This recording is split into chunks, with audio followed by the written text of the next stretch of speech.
We take our freedom for granted.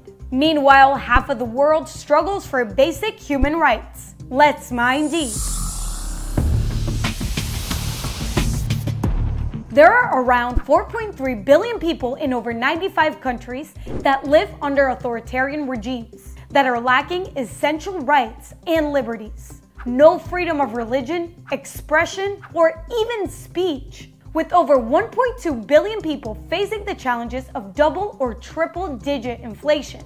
Inflation to reach 700%, already the highest in the world. Suffering 104% annual inflation. If only there was a revolutionary tool that lays the groundwork for freedom. There is, and it's Bitcoin. As Satoshi put it in the white paper, a peer-to-peer electronic cash system. Bitcoin is a human rights tool because with the integration of Apple Pay, credit cards, Zelle, we're not using cash anymore. We're actually giving up our freedom for convenience, even if we wanted to or not. You see, every time we utilize digital payments, we're being tracked. The purchases generate a record. These records form a comprehensive history of an individual's spending habits. And governments can actually access and analyze the transaction history.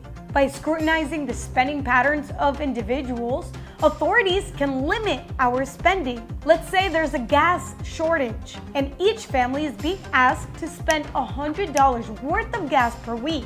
Due to the government having your spending record, they can actually see how many times you exceed the $100 worth of gas and eventually hold you accountable and face some unwanted consequences. By being cashless, we're just one step away from losing our financial freedom because eventually all the money would just be digitally centralized and they would be able to control what or how we spend our money. Because in reality, what you buy and sell reveals a lot of information about yourself. And in a world where freedom is subjective and tracking your every move is inevitable, whether it's with security cameras, with your phone or your TV, Bitcoin offers a way out. If used properly, it keeps your privacy private.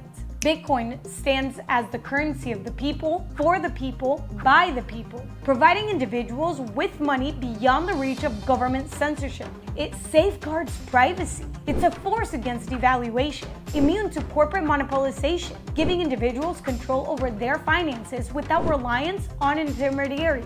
It is accessible to all without the need of a bank account or permission, providing a resilient and borderless alternative that empowers individuals in preserving human rights in our evolving digital landscape. Bitcoin is unstoppable, accessible to all. It symbolizes financial autonomy and inclusion for every individual. So why should you care? Because Bitcoin matters for human rights. It ensures financial privacy where cash is fading. Its decentralized nature protects against surveillance and censorship, granting individuals control over their finances without reliance on third parties. By offering an uncensorable and borderless alternative, Bitcoin empowers individuals and stands as a crucial tool for preserving human rights in an increasingly digital landscape. Bitcoin will set you free. Don't miss CK Backstage.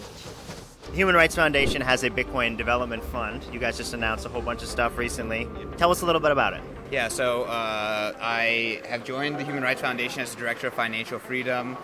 In terms of like, what am I doing? I am still getting my feet wet. I'm still, figuring out exactly how things are working, and I'm going to do my best to make the processes and make our operations as tight and as efficient as possible. What Human Rights Foundation does in the Bitcoin space is we bring people together with gatherings, both at the HRF's main event, the Oslo Freedom Forum, but we also have summits and excursions with the best Bitcoiners building in certain areas, and we bring them together with human rights activists, journalists, and different type of folks who need to adopt Bitcoin because they have no other choice. They are canceled out of the banking system. They have a target on their back.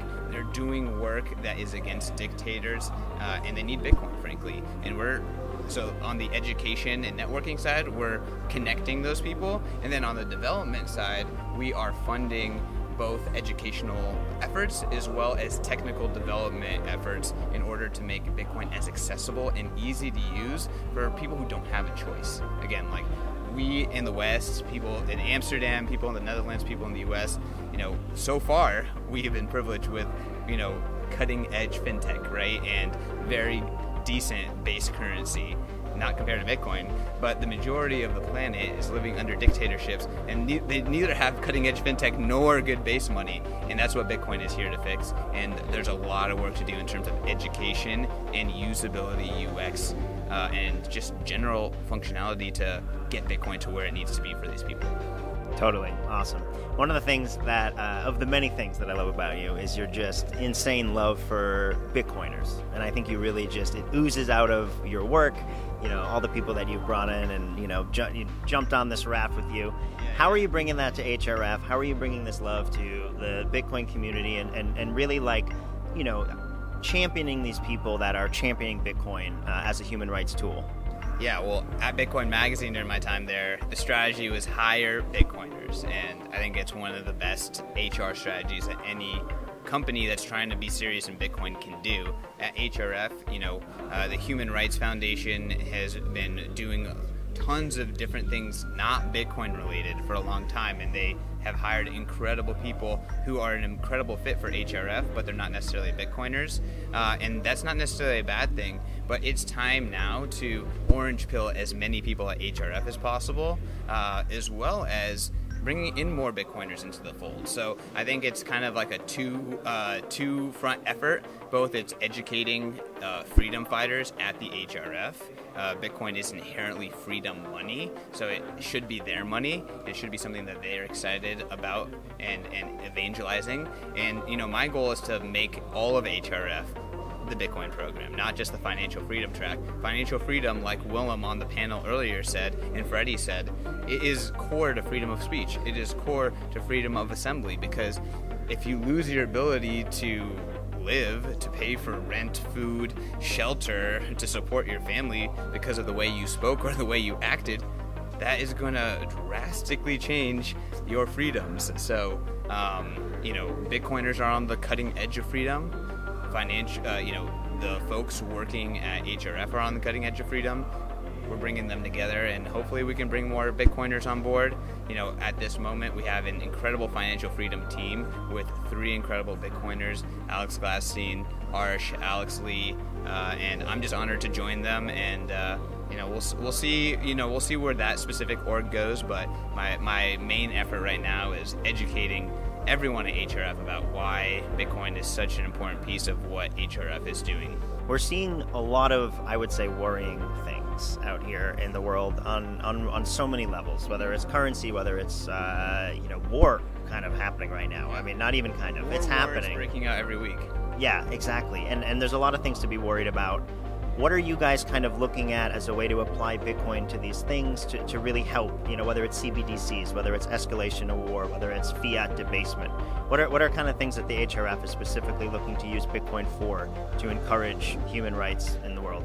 Humans using Bitcoin makes freedom go up. Alex Gladstein wrote about how Bitcoin is a Trojan horse for freedom.